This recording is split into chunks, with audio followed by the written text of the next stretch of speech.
William Nylander has officially extended with the Toronto Maple Leafs. 8 years, $11.5 million per year on the cap. That is a $92 million contract, which is the largest contract in the history in terms of total value in the history of the Toronto Maple Leafs. Just a massive payday for William Nylander.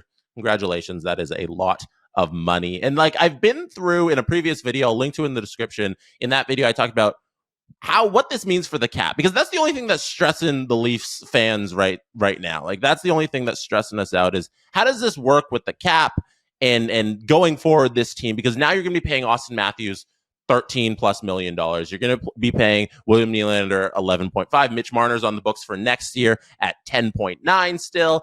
John Tavares still has his $11 million contract. So you have these four guys all making double digits. How does this work? How are you able to build a roster next year when you only have this limited cap space available? And that's kind of the only worry right now with, I think, that's the only worry for me with Leafs in terms of this team going forward, because what we've seen this year is that the Leafs had no choice in making this William Nylander deal. And what I mean by that is what I want to get into in this video here, because the way this all played out for Willie on his side of the negotiations and with the Leafs on when they're looking at what they can offer and what they can and walking away from the deal, the Leafs were never in a position to walk away from William Nylander. He is having the best season of his career. He's the second best player on the team. Those two things made these negotiations one-sided. He could ask for the sun and the moon as long as it's a reasonable comparable. The most reasonable comparable is David Pastrnak, who makes 11.25. So if the cap's going up, Willie's like, okay, I'm in and around that area, and I need a little bit more in terms of these negotiations. I may not be as good as Pastrnak, but like I'm having a better season than him right now, and like my trajectory is we're going to be in line. The cap's going up, so I need a little bit of a bump. So that's kind of in the ballpark of where you get that number. And on the Leaf side of things, you can't walk away. They don't have a choice because it's not just GM mode.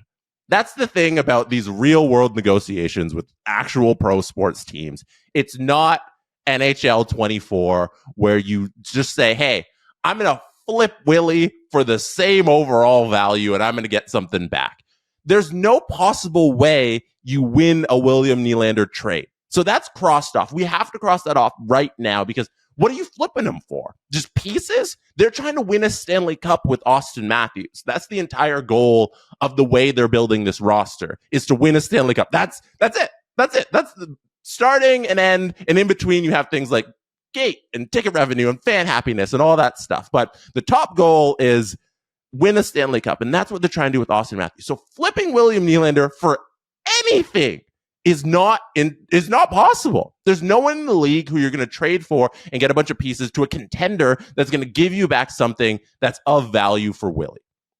So that wasn't possible for Brendan and for Brad. It's really Shanahan making these giant negotiations. Let's be honest here. So if that's not possible, the other option is letting him walk because you don't want to pay this number. You're really going to sit there and tell this entire fan base, especially if like they weren't successful in the playoffs, and you walk away, or if they are wildly successful in the playoffs and William Nylander has a fantastic playoffs, even then you walk away from William Nylander, that would be a disaster. So what's the choice for the Leafs?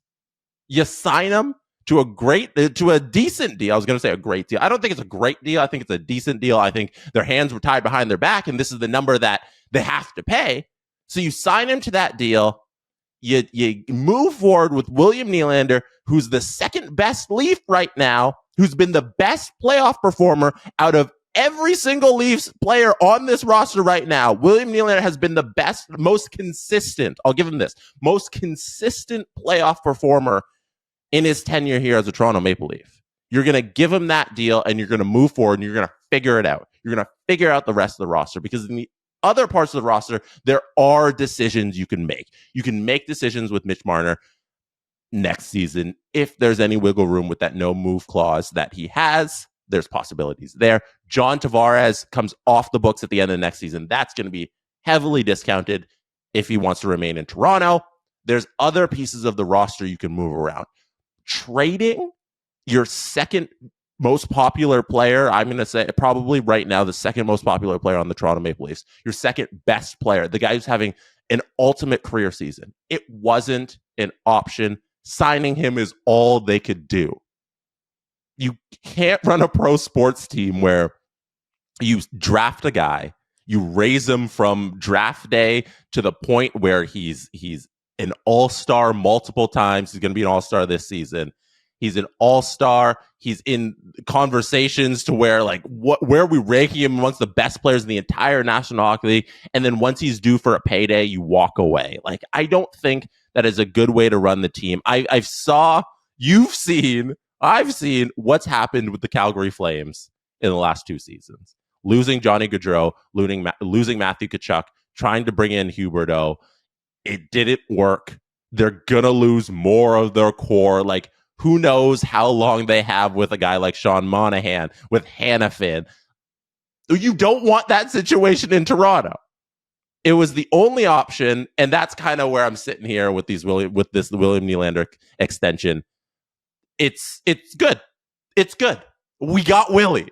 Be happy as fans. Let's all be happy. We have Willie on this team for probably the rest of his career. That is very exciting. That is how you can build a championship with good players, with great players. And William Nylander right now is a great player. Pairing him with Austin Matthews for the next at least 5 years, because hopefully they all stick around. There's no reason to move them. Is going to be a winning formula for success. If they can play at their top capabilities in the playoffs, like I'm holding a lot onto them performing in the playoffs, but like that's a conversation for a later date. Anyways, I'm very happy with the deal.